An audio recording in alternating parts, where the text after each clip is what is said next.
Bienvenidos a un nuevo informe del Proyecto Segunda República. Soy Adrián Salvucci, analista y autor en temas geopolíticos, y quiero alertarlos, por así decirlo, con cierta urgencia, porque hoy la humanidad se ve amenazada por tremendos desafíos representados por el gobierno mundial que ha usurpado el poder a través de lo que solo podemos describir como un auténtico golpe de Estado planetario a partir de marzo del año 2020. Este enemigo que enfrenta toda la humanidad, en rigor de verdad, es un grupo pequeño de individuos, pero con un poder enorme. Básicamente financiero, que se traduce en poder económico, que se traduce en poder político, que se traduce en poder mediático, y con la capacidad de imponer a través de una guerra psicológica de alcances planetarios que la humanidad haga casi voluntariamente y sin darse cuenta, o porque no tiene otra opción, lo que ellos desean y no aquello que sería bueno para todos los pueblos auténticamente libres y despiertos del planeta. Esto no es nada nuevo. En realidad sus raíces históricas abarcan milenios o por lo menos siglos, cobrando cada vez más fuerza, más velocidad, y a partir de la Segunda Guerra Mundial ya pretende instalarse como un gobierno mundial de alcances planetarios. Yo empecé describiendo esto en un libro que escribí por allá por 1996, que titulé El cerebro del mundo, la cara oculta de la globalización. Pasaron las décadas y finalmente hice una quinta edición de este libro en el año 2010, donde mantuve el título original, El cerebro del mundo, pero le modifiqué su subtítulo. Ya no era más la cara oculta de la globalización, sino de la globalización hacia el gobierno mundial. En el mismo me concentré en lo que yo considero que es el auténtico cerebro que planifica el mundo, que en aquel momento era el CFR, el Council on Foreign Relations de la ciudad de Nueva York, fundado en 1919, junto con una organización hermana en Londres, más secreta, más discreta, que se llama el Royal Institute for International Affairs, Instituto Real para Asuntos Internacionales. Ambos siguen existiendo, han crecido enormemente. El CFR ya hoy son casi 6.000 miembros de los mejores cerebros que se van filtrando, seleccionando y educando para que luego sean las figuras clave en el gobierno, en todos los niveles en Estados Unidos, en las grandes corporaciones, quienes van a conducir los bancos y otras instituciones análogas. Y el Instituto Real de Relaciones Internacionales londinense suele opinar, y es conocido también por el nombre de su sede física del edificio, que se llama Chatham House. Si usted quiere este u otros libros, me manda un correo electrónico a arsalvucci@gmail.com y yo se lo mando en formato PDF, porque lamentablemente este libro y otros están agotados y preferimos divulgar de todos modos nuestra prédica a través de estas versiones en PDF que yo le mando a usted gratuitamente. Si luego quiere hacer alguna donación o algún apoyo financiero para poder reunir los fondos para volver a editar este y otros libros, será muy bienvenido. Pero la primera medida que hago es le mando en forma gratuita el libro para que usted lo pueda leer. También evalué en ese libro otras instituciones como la Comisión Trilateral, que es ya de alcances casi planetarios, la America's Society, el Consejo de las Américas, que es más pautado en términos geográficos y se dedica eminentemente a Centro y Sudamérica. Pero la verdad es que desde el año 2020, cuando se produjo este golpe de Estado planetario que nos impuso un gobierno mundial privado, se ha realineado esta estructura de poder planetaria. Y hoy, por así decirlo, una de sus principales instituciones es el Foro Económico Mundial, el World Economic Forum, que tiene su sede en Davos, Suiza, y que fuera fundado y hoy es conducido por Klaus Schwab, un supuesto empresario y economista alemán, que él lo hace junto con el príncipe Carlos, el príncipe de Gales, de la familia real británica. Carlos es el próximo rey. Cuando muera la actual reina, él heredará el trono de Inglaterra, un poder enorme, y también es el hermano del príncipe Andrés, un pedófilo que está condenado como tal en los Estados Unidos de Norteamérica.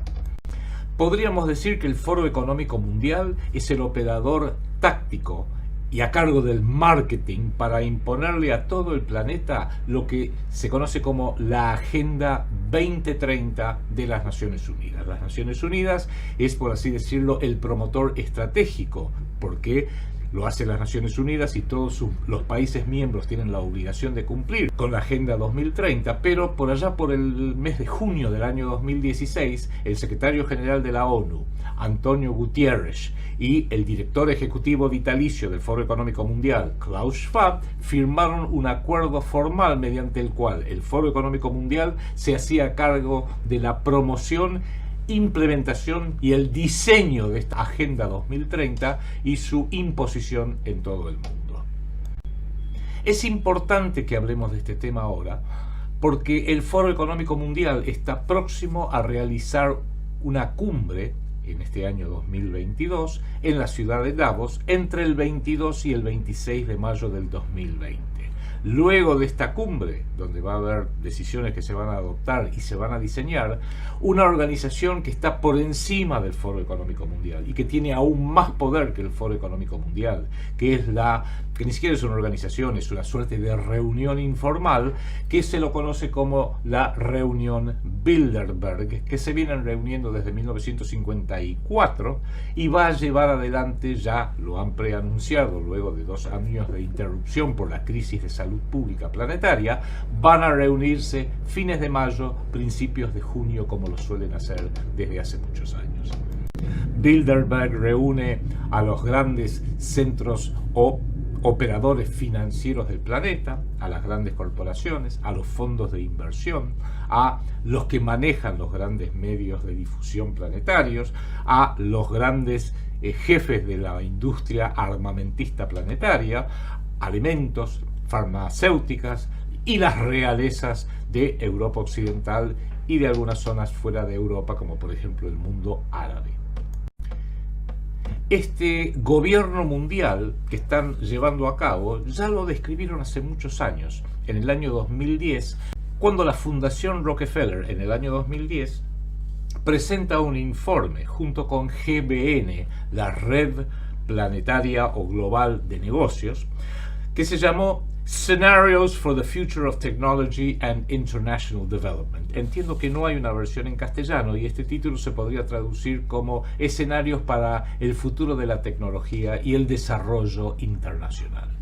Y ahí preveía que este futuro gobierno mundial había 2 o 4, mejor dicho, opciones de cómo llevarlo a cabo. Uno bastante democrático y de colaboración de toda la humanidad, que es el más leve, hasta uno estrictamente autoritario y antidemocrático, que ellos lo llamaron lockstep. Lockstep viene a ser cuando los soldados todos marchan en orden cerrado, todos desfilando y cumpliendo órdenes estrictamente. Y ellos describen este escenario, que es el que han adoptado desde marzo del 2020, como el control férreo de buena parte de los gobiernos, corporaciones, grupos mediáticos, y la descripción literalmente es un mundo con creciente control vertical, de arriba para abajo, liderazgo autoritario y con mucho menor participación de las ciudadanías en todos los países. Básicamente, a mi criterio, se basa sobre el modelo del Partido Comunista Chino, ese modelo que utiliza el sistema de créditos sociales para un control férreo, dictatorial e integral de toda la humanidad. O sea, era la forma de incorporar a China, cuyo partido comunista es fundamental en todo este gobierno mundial, para que acompañara a los mentores de este gobierno mundial privado que hoy se está imponiendo y está regentando sobre el planeta. El Foro Económico Mundial también se ha redefinido o ha redefinido su misión como la de la principal organización de coordinación o de asociación entre lo público y lo privado, donde queda en claro que lo público tiene que tender a ir bajando, disminuyendo en su nivel de influencia, al tiempo que lo privado, los bancos, lo financiero, los fondos de inversión, las multinacionales, las corporaciones multinacionales, los medios multinacionales, son los que van a ir creciendo en su influencia a través de un gradualismo que ya hoy no es tan gradual. Creo yo que urge que tomemos conciencia de todo esto. Tenemos que ver qué es lo que están buscando, quiénes son sus líderes y hacia dónde nos están llevando, siempre con el poder ya no de billones de dólares, sino literalmente de trillones de dólares. Tenemos que identificar a este enemigo, entender cuáles son sus planes, estrategias, sus trasfondos.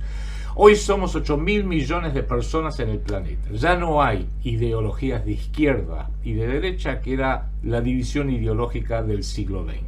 Mucho menos hay democracia, porque hoy todo lo decide el dinero y a lo sumo lo que tiene cada país. Estados Unidos, la Unión Europea, la Argentina, donde vivo yo, es una dinerocracia que luego se le da esta formación como si hubiera elecciones libres, pero no hay elecciones libres para elegir ni a presidentes, ni a gobernadores, ni a intendentes, ni a senadores, ni a diputados, porque todo se hace a través del poder del dinero para financiar campañas, posicionamientos mediáticos y todo lo que va con la así llamada inteligencia o el establishment político que ellos quieren promover y anular a cualquiera que se oponga a esta ideología. Hoy ha hecho que esa minoría concentre el 99% de todo el control de todo el poder mundial. Podríamos decir que el poder lo tiene el 1% de la humanidad, y el resto, 99%, que somos todos los ciudadanos de a pie en todos los países del mundo, somos los que hacemos el trabajo, observamos y cumplimos órdenes. Es más, creo que estoy haciendo impreciso cuando digo que es el 1% versus el 99%. Es peor que eso. Es el 0,001% versus el 99,99% de la humanidad que somos el resto de nosotros. Es auténticamente una sinarquía dinerocrática la que hoy sufrimos.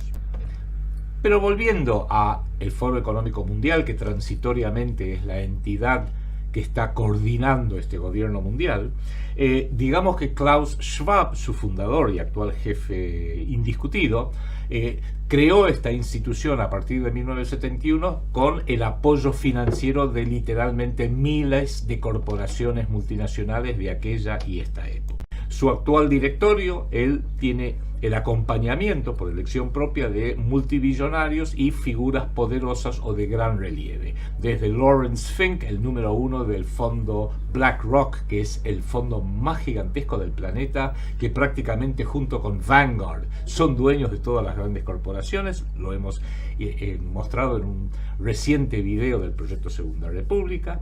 La señora Kristalina Georgieva del Fondo Monetario Internacional, el ex vicepresidente Al Gore de Bill Clinton, que se transformó en uno de los principales voceros del calentamiento global, Christine Lagarde, actual gobernadora del Banco Central Europeo y ex número 1 del Fondo Monetario Internacional, David Rubenstein, el jefe y fundador del grupo Carlyle, que reúne intereses de grandes familias petroleras como por ejemplo los Bush, como por ejemplo los Bin Laden, porque cuando hay plata de por medio no hay enemistades.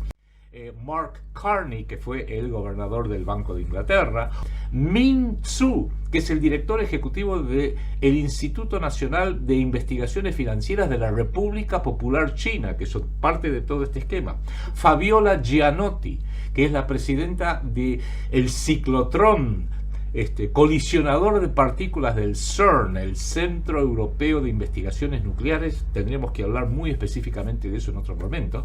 Más empresarios, políticos, financistas, gigantes de la tecnología como Alphabet, la dueña de Google y de YouTube, Facebook, Instagram, Twitter, todas las grandes que son los grandes consorcios informáticos que hoy conocemos, Microsoft, y que son los que hoy realmente están manejando los nervios de la humanidad. Se han nutrido desde luego de ideólogos afines a sus objetivos. El propio Klaus Schwab reconoce en Henry Kissinger, que es el autor del Memorándum 200 de abril de 1974, de cuando era el asesor de seguridad nacional del presidente Richard Nixon, y promovía la despoblación del planeta entero como parte del interés estratégico geopolítico de los Estados Unidos ya en 1974, también el informe Rockefeller del 2010, también el informe de Iron Mountain, pero veamos qué tenía que para decir el propio Schwab hace muy poquito respecto de Henry Kissinger. Y luego veamos un breve informe sobre las pretensiones de Estados Unidos a través de su entonces secretario de Estado Henry Kissinger en este informe Memorándum de Seguridad Nacional número 200. I have met practically every leader in the last 40 years, and there were only 3 or 4 leaders who really made a lasting impression on me and to a certain extent changed my thinking. And one of those was Mandela, another one was my teacher at Harvard 50 years ago, Professor Henry Kissinger. 1. En el año 1974, un documento confidencial del Departamento de Estado de Estados Unidos, coordinado por Henry Kissinger y conocido como Informe Kissinger o Memorandum 200, NSSM 200.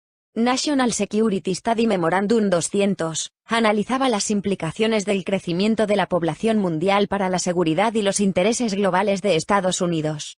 US Department of State, 1974. El documento, de carácter confidencial, no fue desclasificado hasta 1989. 2. El informe resulta de un gran interés para interpretar una vertiente fundamental de las políticas sociales demográficas del período neoliberal. Nos revela la directa relación que, ya en los años 70, la élite occidental establecía en sus estrategias en 1. En el año 1974, un documento confidencial del Departamento de Estado de Estados Unidos, coordinado por Henry Kissinger y conocido como Informe Kissinger o Memorandum 200, NSSM 200. National Security Study Memorandum 200, analizaba las implicaciones del crecimiento de la población mundial para la seguridad y los intereses globales de Estados Unidos. US Department of State, 1974. El documento, de carácter confidencial, no fue desclasificado hasta 1989. 2. El informe resulta de un gran interés para interpretar una vertiente fundamental de las políticas sociales demográficas del período neoliberal. Nos revela la directa relación que, ya en los años 70, la élite occidental establecía en sus estrategias entre a. El objetivo de disminuir la población de los países potencialmente peligrosos y b. Las políticas a impulsar en esos países con respecto a la planificación familiar, el desarrollo social y económico en general, la extensión de las pensiones de jubilación, el acceso masivo de la mujer al mercado de trabajo, la extensión de los derechos de la mujer. 3. El documento nos confirma cómo todo parece indicar que las dinámicas demográficas que el mundo ha vivido a todo lo largo del período neoliberal no han sido un producto exclusivo de la evolución natural de las dinámicas sociales, sino que, al contrario, estas dinámicas sociales han sido en buena parte una consecuencia de las estrategias de esa élite corporativa occidental a la que Henry Kissinger representaba. 4. La estrategia planteada era de muy largo plazo. Elaborada en 1974, indica que tenemos que reconocer que la estabilidad de la población no se podrá conseguir hasta el próximo siglo. 5. Es importante tener en cuenta que no se trata de una estrategia de reducción de la población destinada a favorecer a los países destinatarios, sino, al contrario, a debilitarlos, en interés de los objetivos estratégicos de Estados Unidos. La estrategia propuesta apela a un enfoque coordinado para responder al importante interés de la política exterior de Estados Unidos en la influencia del crecimiento de la población. 6. Aunque el objetivo directo del documento es la reducción de la población de los países en desarrollo, el texto clarifica que este objetivo no puede hacerse efectivo sin impulsar políticas similares en los países avanzados. Es vital que el esfuerzo por desarrollar y fortalecer el compromiso por parte de los líderes de los países en desarrollo no sea visto por estos países como una política de los países industrializados destinada a contener su fortaleza o a reservar recursos para uso de los países ricos. ¿Qué es exactamente lo que el informe reconoce pretender? El desarrollo de una percepción como esa podría generar una seria reacción adversa a la causa de la estabilidad de la población. Por ello, Estados Unidos y otros países ricos deberían asegurar que las políticas que defienden para los países en desarrollo serían aceptables en sus propios países. Esto puede requerir debate público y afirmación de nuestras políticas. Como vemos, el informe acaba extendiendo estas políticas de reducción de la población también a los países industrializados. 7. El informe apunta como agentes claves de la ejecución de estas políticas a las agencias gubernamentales de Estados Unidos. B. Las agencias de la ONU. C. Fundaciones y ONGs. 8. Lo más importante a destacar es que este documento nos clarifica que una buena parte de las dinámicas sociales de las últimas décadas no han sido una consecuencia de la evolución natural de la sociedad. O, al menos, no han sido exclusivamente esto, sino que han estado también sistemáticamente impulsadas por la élite corporativa. Lamentablemente, no como un instrumento para mejorar el bienestar social y los derechos sociales y económicos. Al contrario, estos derechos socioeconómicos se han impulsado como un instrumento para debilitar los países a través de la contención o reducción de la población. Respecto del modelo global y cómo ir imponiéndolo, es interesante ver que el Foro Económico Mundial, desde hace ya muchas décadas, varias décadas, tiene una institución de futuros líderes globales, que son personas, jóvenes mayormente, que van posicionando para luego ocupar puestos importantes en el gobierno de sus respectivos países, o en los gabinetes de sus respectivos países, o en las corporaciones. Hay un informe de Klaus Schwab, donde él está hablando en la Facultad de Ciencias Políticas John F. Kennedy de la Universidad de Harvard, donde él tuvo como profesor a Henry Kissinger, y él mismo dice que de esta institución del Foro Económico Mundial, a través de las décadas han salido líderes como el expresidente de Francia Nicolas Sarkozy, el ex primer ministro británico Tony Blair, el expresidente de Argentina Mauricio Macri, el expresidente o primer ministro, debiera decir, de Canadá Justin Trudeau. Lo menciona también a Vladimir Putin, cuidado con eso, a la primer ministra de Nueva Zelanda, Jacinda Ardern, y otros líderes. Por ejemplo, ya en el ámbito privado, Sergey Brin y Larry Page, fundadores de Google y de Alphabet, Anderson Cooper, uno de los grandes periodistas de la cadena CNN, hijo de una familia muy adinerada, Mark Zuckerberg de Facebook, Martín Guzmán, el ministro de Economía de la República Argentina, también a Martín Lustó, ex ministro de Economía de la República Argentina, Gerardo Wertheim, y presidentes, ministros de gobierno, políticos, tanto en Bélgica, en Finlandia, en Canadá, en Costa Rica, en España, en Grecia. En este mismo video él termina diciendo que justamente el gabinete del entonces flamante primer ministro o presidente de Canadá, Justin Trudeau, ese gabinete estaba poblado por nosotros, dice, y después se corrige y dice, no, bueno, por otros jóvenes idealistas y prometedores del futuro que salieron de el Foro Económico Mundial. Otras personalidades como Robert Field, el fundador de PayPal, ministros de Alemania, ministros de Pakistán, ministros de Sudáfrica, los príncipes de Suecia, Noruega, Dinamarca, Holanda, líderes israelíes, ministros de Arabia Saudita, Jack Ma, uno de los multimillonarios de China comunista, que es el dueño de Alibaba, que es un gran consorcio que opera mancomunadamente con el Partido Comunista Chino, Jimmy Whale, el fundador de Wikipedia, Nicholas Sandstrom, el fundador de Skype, son miles literalmente. The young generation, like Prime Minister Trudeau, half of this cabinet, are actually young Nobel leaders of the world economic forum. So that we penetrate the cabinets. The change is not just happening. The change can be shaped by us. We have to prepare for a more angry world. How to prepare? To take the necessary action to create a fairer world. I see the need for a great reset. So people assume we are just going back to the good old world which we had and everything will be normal again.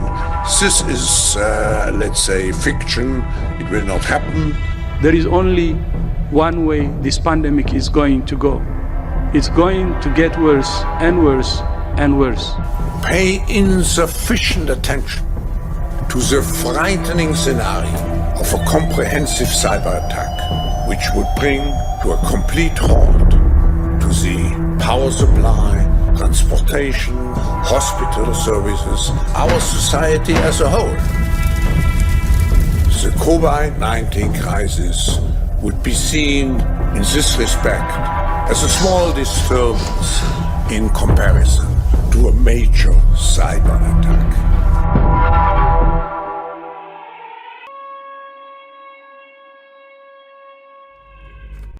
Mucho de esto yo lo vengo describiendo en distintos videos del proyecto Segunda República que ayudan a entender todo lo que estaba ocurriendo en este mundo. Por ejemplo, hice un video, el PSR número 11, sobre la guerra psicológica, otro sobre la programación predictiva, otro sobre la geopolítica británica en el Atlántico Sur, el número 29, noviembre del 2021, que es muy peligroso para la Argentina, y otros también, el peligro que corre la Patagonia argentina y chilena, eso es PSR número 29, y otros que creo que si usted mira mi canal, tanto en YouTube como en Odyssey, los va a encontrar quizás como una suerte de complementación a todo lo que venimos hablando.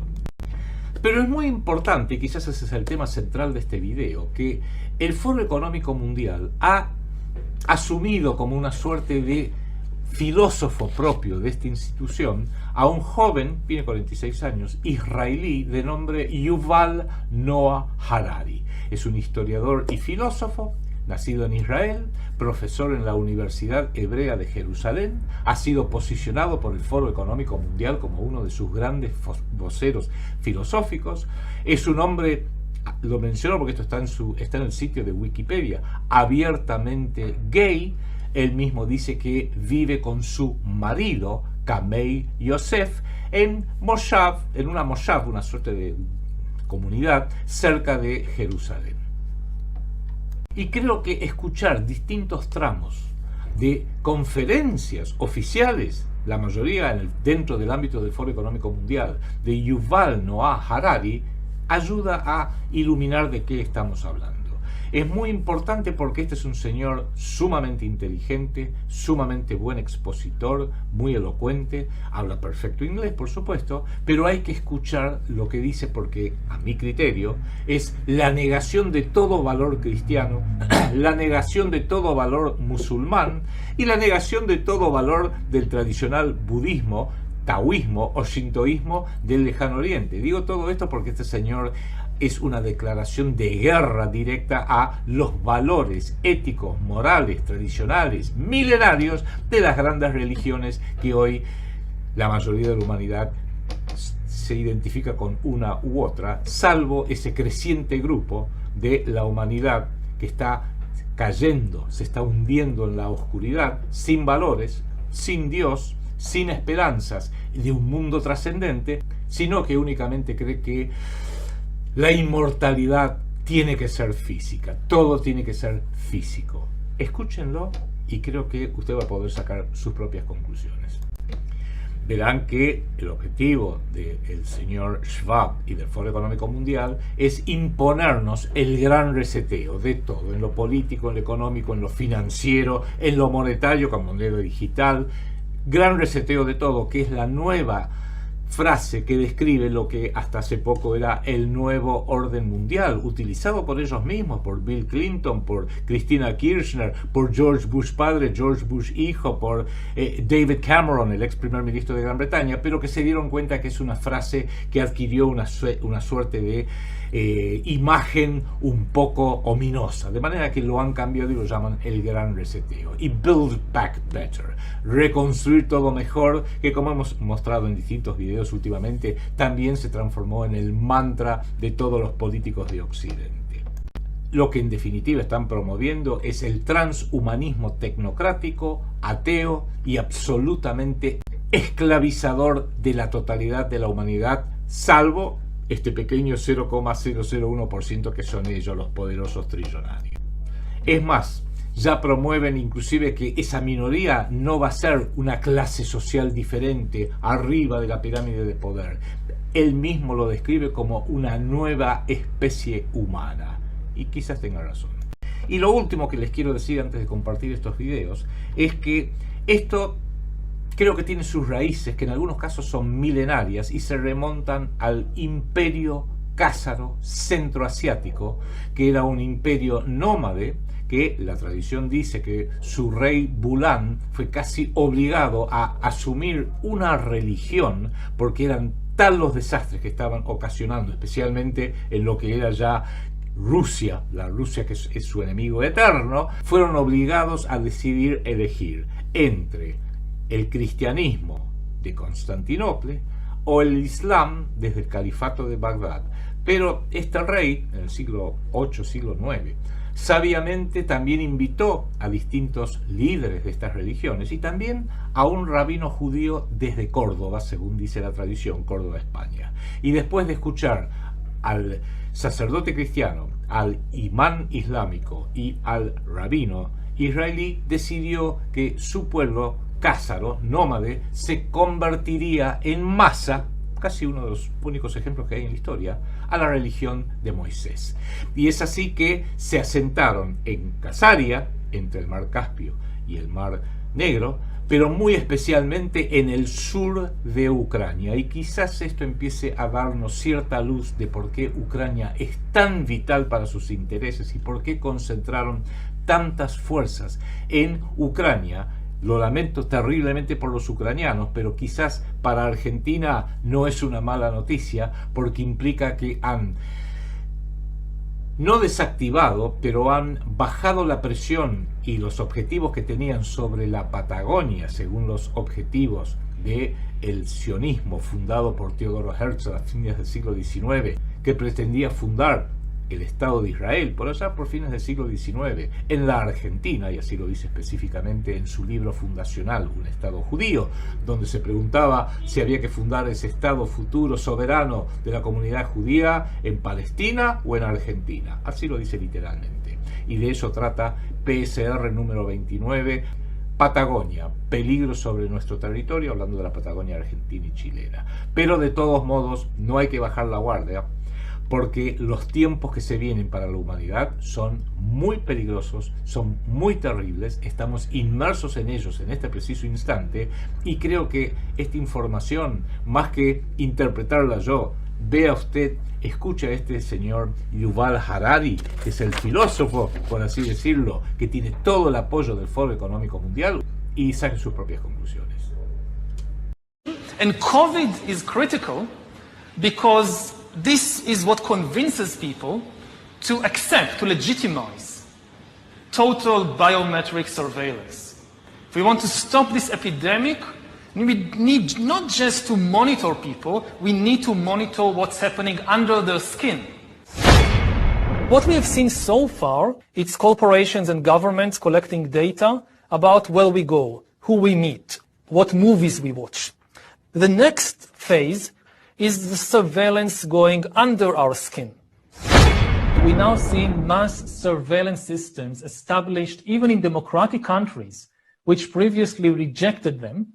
And we also see a change in the nature of surveillance. Previously, surveillance was mainly above the skin. Now it's going under the skin. Governments want to know not just where we go or who we meet. Above all, they want to know what is happening under our skin. What's our body temperature? What's our blood pressure? What is our medical condition? Now humans are developing even bigger powers than ever before. We are really acquiring divine powers of creation and destruction. We are really upgrading humans into gods. We are acquiring, for instance, the power to re-engineer life. Humans are now hackable animals. You know, the whole idea that humans have, you know, they have this soul or spirit and they have free will and nobody knows what's happening inside me. So whatever I choose, whether in the election or whether in the supermarket, this is my free will, that's over. I mean, all this story about Jesus rising from the dead and being the Son of God, this is fake news. I know that in recent years, we saw populist politicians undermining deliberately the trust that people have in important institutions like universities, like respectable media outlets. It's at the end, what the fourth industrial revolution will lead to is a fusion of our physical, our digital, and our biological identities. When I wrote the book, I started to write it 4 years ago. It was published 3 years ago. It was sold, very interesting, over 1 million times in the world. And what is interesting is that 800,000 copies, more than 800,000 copies of those 2 million were sold in 3 countries alone: China, Japan, and South Korea. You may be interested, who was the biggest buyer with 16,000 copies at the same time? It was the Korean military. Because the fourth industrial revolution will have a major impact also on warfare. There is a lot of talk these days about hacking computers and email accounts and bank accounts and mobile phones. But actually, we are gaining the ability to hack human beings. Now, what do you need in order to hack a human being? You need 2 things. You need a lot of computing power, and you need a lot of data, especially biometric data. Not data about what I buy or where I go, but data about what is happening inside my body and inside my brain. Until today, nobody had the necessary computing power and the necessary data to hack humanity. Even if the Soviet KGB or the Spanish Inquisition followed you around everywhere, 24 hours a day, watching everything you do, listening to everything you say, still, they didn't have the computing power and the biological knowledge necessary to make sense of what was happening inside your body and brain and to understand how you feel and what you think and what you want. But this is now changing because of 2 simultaneous revolutions. On the one hand, advances in computer science, and especially the rise of machine learning and AI, are giving us the necessary computing power. And at the same time, advances in biology, and especially in brain science, are giving us the necessary understanding, biological understanding. You can really summarize 150 years of biological research since Charles Darwin in 3 words. Organisms are algorithms. This is the big insight of the modern life sciences, that organisms, whether viruses or bananas or humans, they are really just biochemical algorithms. And we are learning how to decipher these algorithms.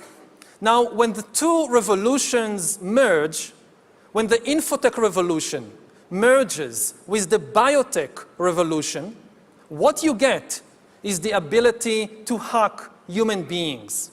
And maybe the most important invention for the merger of infotech and biotech is the biometric sensor that translates biochemical processes in the body and the brain into electronic signals that a computer can store and analyze.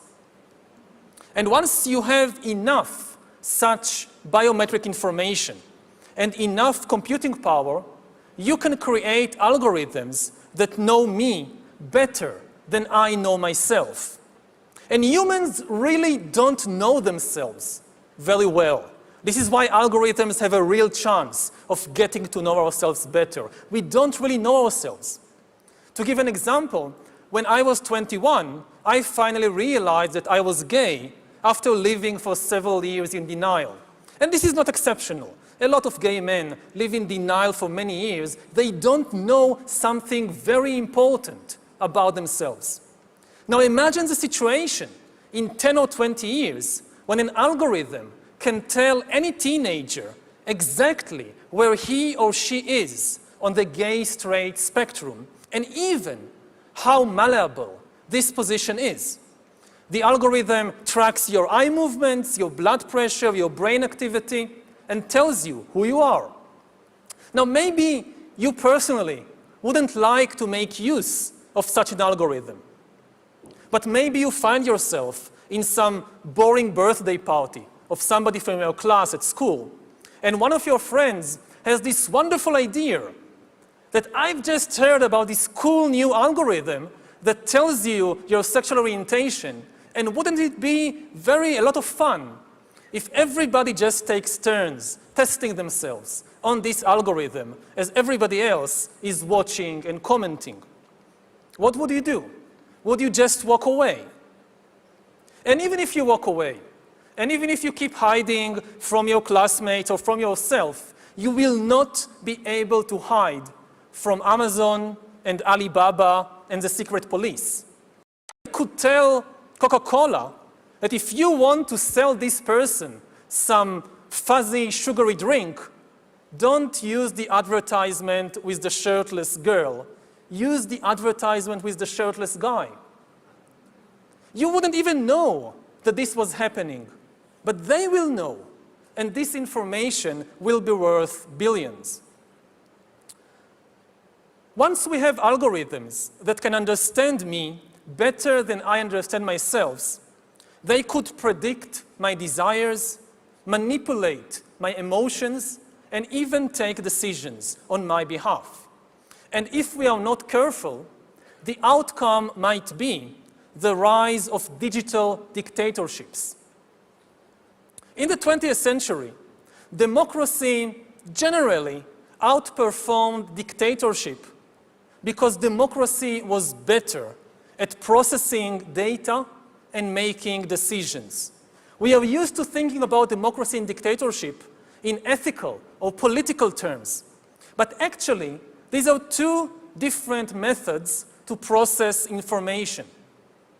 Democracy processes information in a distributed way. It distributes the information and the power to make decisions between many institutions and individuals. Dictatorship, on the other hand, concentrates all the information and power in one place. Probably one of the last generations of Homo sapiens, because in the coming generations, we will learn how to engineer bodies and brains and minds. Now, how exactly will the future masters of the planet look like? This will be decided by the people who own the data. Now, why is data so important? It's important because we've reached the point when we can hack not just computers, we can hack human beings and other organisms. Now, what do you need in order to hack a human being? You need two things. You need a lot of computing power, and you need a lot of data, especially biometric data. But control of data might enable human elites to do something even more radical than just build digital dictatorships.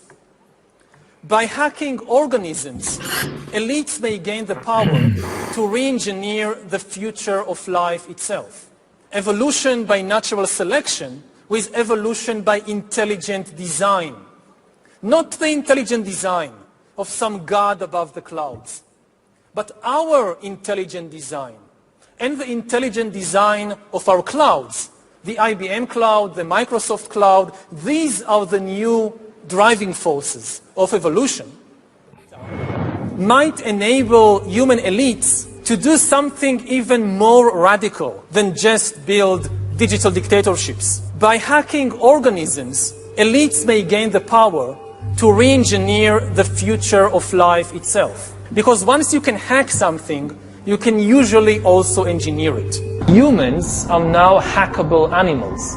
You know, the whole idea that humans have, you know, they have this soul or spirit and they have free will and nobody knows what's happening inside me. So whatever I choose, whether in the election or whether in the supermarket, this is my free will, that's over. Free will, that's over.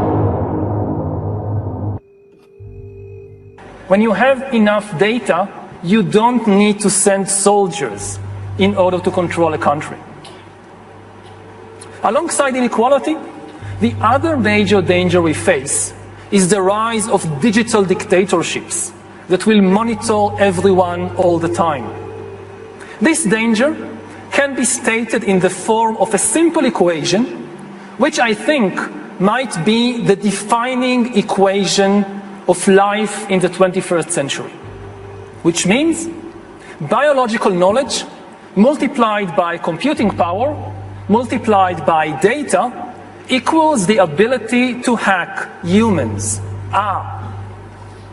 If you know enough biology and you have enough computing power and data, you can hack my body and my brain and my life, and you can understand me better than I understand myself.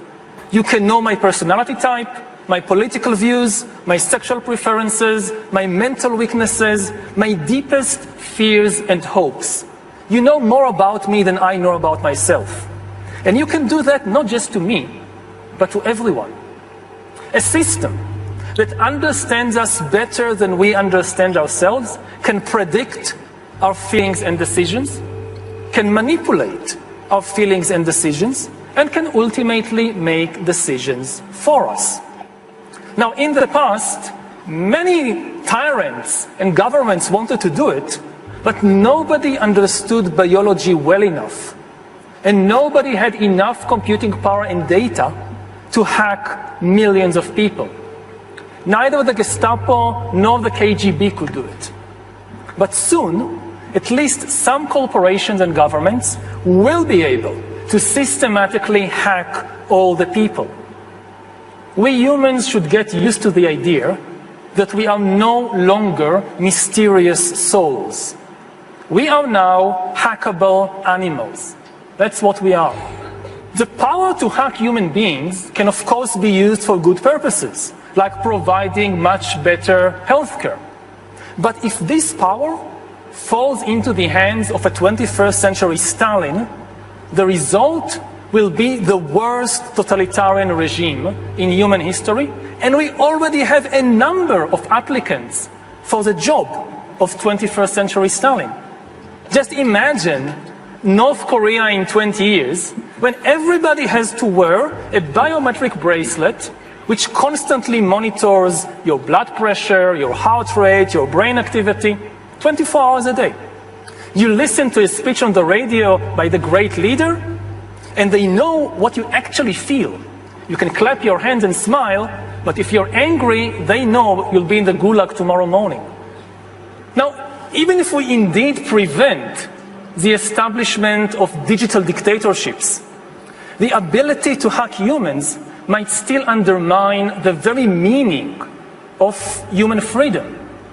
Because as humans will rely on AI to make more and more decisions for us, authority will shift from humans to algorithms. And this is already happening. In the not so distant future, similar algorithms might tell us where to work and whom to marry, and also decide whether to hire us for a job, whether to give us a loan, and whether the central bank should raise the interest rate. And if you ask why you will not give a loan, or why the bank didn't raise the interest rate, the answer will always be the same. Because the computer says no.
Proyecto Segunda República.